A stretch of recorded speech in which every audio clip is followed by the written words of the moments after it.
চম্পাহাটিতে ভয়াবহ বিস্ফোরণ, বাজি কারখানায় বিস্ফোরণ, গুরুতর আহত 4। গ্রিন বাজির লাইসেন্স থাকলেও শব্দবাজি তৈরি কিভাবে, উঠছে প্রশ্ন।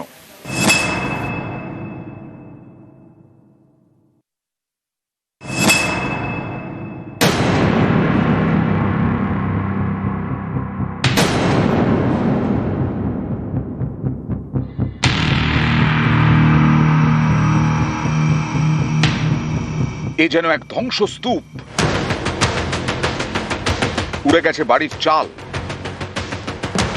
বাড়ির দেওয়ালও আর নেই।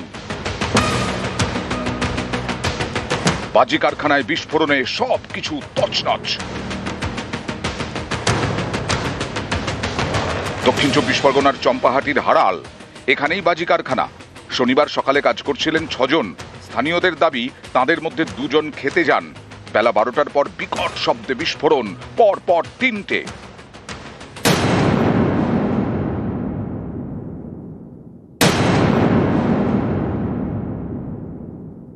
আতশবাজির আড়ালে শব্দবাজির যে রমরমা, সেটা কিন্তু ছবিতে স্পষ্ট। হাজার হাজার নিষিদ্ধ শব্দবাজি এখানে শোকানো হচ্ছে। প্রত্যেকটি শব্দবাজি এখানে, এই বিস্ফোরণের পিছনে কি শব্দবাজি একটা অন্যতম কারণ, এটা কিন্তু প্রশ্ন থাকছে। স্থানীয়দের দাবি, কারখানাটি বৈধ, সেখানে তৈরি হয় গ্রিন বাজি, অর্থাৎ পরিবেশ বান্ধব বাজি। হ্যাঁ, এটা বৈধ কারখানা। কারখানার মালিকের নাম কি? কারখানার নাম হচ্ছে তারামা ফেরক্স বিধান নস্কর। তিনি কোথায়? বিধান নস্কর হচ্ছে কারখানা পরিচালনা করে। এবার পোপাইটাকে সেটা আমি বলতে পারবো না। বাজি বিস্ফোরণে গুরুতর জখম 4। তাদের মধ্যে 2 জন দক্ষিণ কলকাতার এমআর বাঙুরে ভর্তি, 2 জন ইএম বাইপাস লাগোয়া বেসরকারি হাসপাতালে।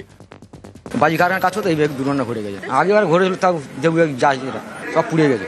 হ্যাঁ, গলে গ্যাস দিয়ে গেছে, ঘরে গ্যাস আগুন লেগে গেছে। বাজি কারখানায় বিস্ফোরণের পর এলাকায় যায় পুলিশ। ঘটনাস্থল থেকে নমুনা সংগ্রহ করে, এলাকা ঘিরে ফেলে। প্রশাসনের নজর এড়ানোর জন্য সামনে কি আতশবাজির কারখানা, তারপর আতশবাজির কারখানা ছেড়ে এই মাঠের শেষ প্রান্তে তৈরি করা হয়েছে অবৈধ নিষিদ্ধ চকলেট বোমার কারখানা। এই বাজি চলে যাবে মার্কেটে। চম্পাহাটি থেকে গোপালের সঙ্গে অর্পণ মণ্ডল, নিউজ 18 বাংলা। আর বাজি কারখানায় বিস্ফোরণ, তাই নিয়ে রাজনৈতিক তরজাও তুঙ্গে। চিন্তার বিষয়টা কি বাজি কারখানা ছিল, নির্দোষ বাজি কি ছিল, নাকি খাগড়াগড়ের মতন কোনো ব্যবস্থা তৈরি হচ্ছিল? এই পুরো বিষয়টার সঙ্গে তৃণমূল কংগ্রেস জড়িত, এবং আমরা দায়িত্ব নিয়ে বলতে পারি যে আসন্ন নির্বাচনের আগে বোমা বাঁধার জন্য, মানুষকে সন্ত্রস্ত করার জন্য, বিরোধীদের ওপরে, বিজেপির ওপরে অত্যাচার করার জন্য এইসব বোমা বাঁধার কারখানা ওখানে চলছিল, যেটা বাজির কারখানার সামনে জ্যাকেট পরানো। আসলে ওটা তৃণমূলের বোমার কারখানা। আরে বিজেপি রাজ্যে যে ফাটছে যখন, তখন সেগুলো বোমা হচ্ছে না, তখন সেগুলো বাজি থাকছে। আর পশ্চিমবঙ্গের বাজি কারখানায় কি চলে, সেটা বোমা হয়ে যাচ্ছে। যাদের দায়িত্ব সীমান্ত পাহারা দেয়া, পহলগাঁওতে ভেতরে ঢুকে এসে জঙ্গিরা এলোপাতাড়ি গুলি চালিয়ে গেল। বিজেপি শাসিত রাজ্যে বিস্ফোরণের পর বিস্ফোরণ রুখতে পারে না। বাজি কারখানায় সেখানেও বিস্ফোরণ, তখন ওটা বাজি। আর এখানে বাজি শিল্পে কোথাও যদি একটা বাজে ঘটনা ঘটে, বিস্ফোরণ ঘটে, তখন সঙ্গে সঙ্গে সেটা বোমা হয়ে গেল। হাওড়ার বাগনানে এক AERO, তিনি অব্যাহতি চাইলেন। নির্বাচন কমিশনের কাজে তিনি সন্তুষ্ট নন। যে সমস্ত কাজ করতে হচ্ছে বাগনান 2 ব্লকের AERO, তথ্যগত ভুলে বহু মানুষের নাম বাদের আশঙ্কা করছেন তিনি, এবং আশঙ্কা প্রকাশ করে অব্যাহতি চাইলেন ERO-কে মেল AERO মৌসম সরকারের। আমি পদত্যাগ করেছি, তো আমি লিখিত জানিয়েছি আমার উদ্যোগে। কোনো কি রাজনৈতিক দলের প্রেসার আছে বলে মনে হচ্ছে? না না না, আমার যেটা মনে হয়েছে আমি জানি, কারোর কোনো প্রেসার। যেটা দেওয়া হয়েছে সেটা করা বাস্তবিক পক্ষে সম্ভব। সমস্ত BLA প্রত্যেকটা দলেরই আমাদের কাছে এসছে, তারা আমরা কাজে নিয়েছি, তাদের কোনো অসুবিধা নেই, প্রত্যেকের সাথে আমাদের সুসম্পর্ক আছে, কারোর সাথে। নতুন করে যে হেয়ারিং এটা, এতে কি কোনো সমস্যা হচ্ছে? এদের সমস্যা হচ্ছে না, মানে হবে। আর যে পরিমাণে এসছে সেই পরিমাণ করাও সম্ভব না। খুব সূক্ষ্ম ভুল, ছোট ছোট ভুল ও করতে গিয়ে খুব সমস্যা। ও মানে ডাকা দেখে ওই কাজ করা নেক্সট টু ইম্পসিবল। আর এই নিয়ে নির্বাচন কমিশনকে খোঁচা তৃণমূলের। কমিশনের আধিকারিককে অব্যাহতি চাইছেন। কমিশনের অন্দরেই গুরুতর অভিযোগ উঠছে। SIR কেলেঙ্কারি স্পষ্ট বলে তোপ তৃণমূলের। SIR এর নামে প্রান্তিক মানুষের ভোটাধিকার কাড়ার ছক বুঝতে পেরেই AERO পদত্যাগ বলে দাবি তৃণমূলের।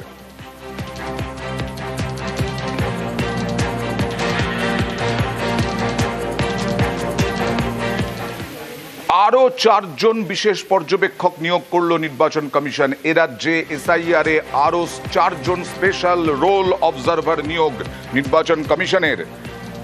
এসআইআর শুনানি পর্বে নতুন আধিকারিক নিয়োগ, নির্দেশিকা জারি জাতীয় নির্বাচন কমিশনের।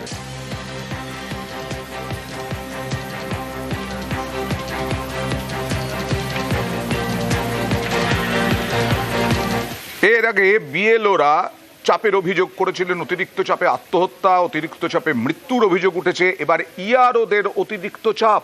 নির্বাচন কমিশন এমন নির্দেশিকা জারি করেছে, তাতে মনে করা হচ্ছে ইআরওদের আরও চাপ বাড়ছে। ইআরওদের দায়িত্ব মনে করিয়ে দিতে চিঠি, অবৈধ ভোটার বাদ নিশ্চিত করতে হবে ইআরওদের। 2002-এ কারা ম্যাপিং করেননি দেখবেন। ইআরও মুখ্য নির্বাচনী আধিকারিককে চিঠি দিলেন। মুখ্য নির্বাচনী আধিকারিককে চিঠি নির্বাচন কমিশনের। ইআরওদের চাপ আরও বাড়ার আশঙ্কা।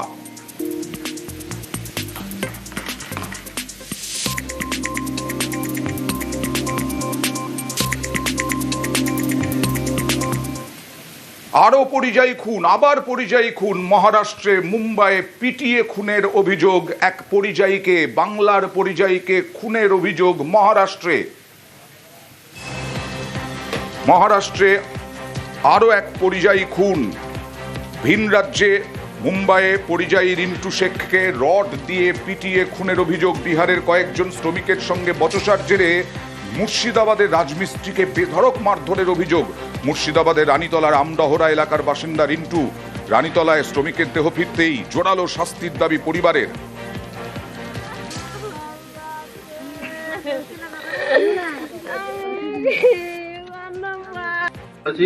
থানা বললো যতটা পারছে পূর্ণ সহযোগিতা করে দিচ্ছি।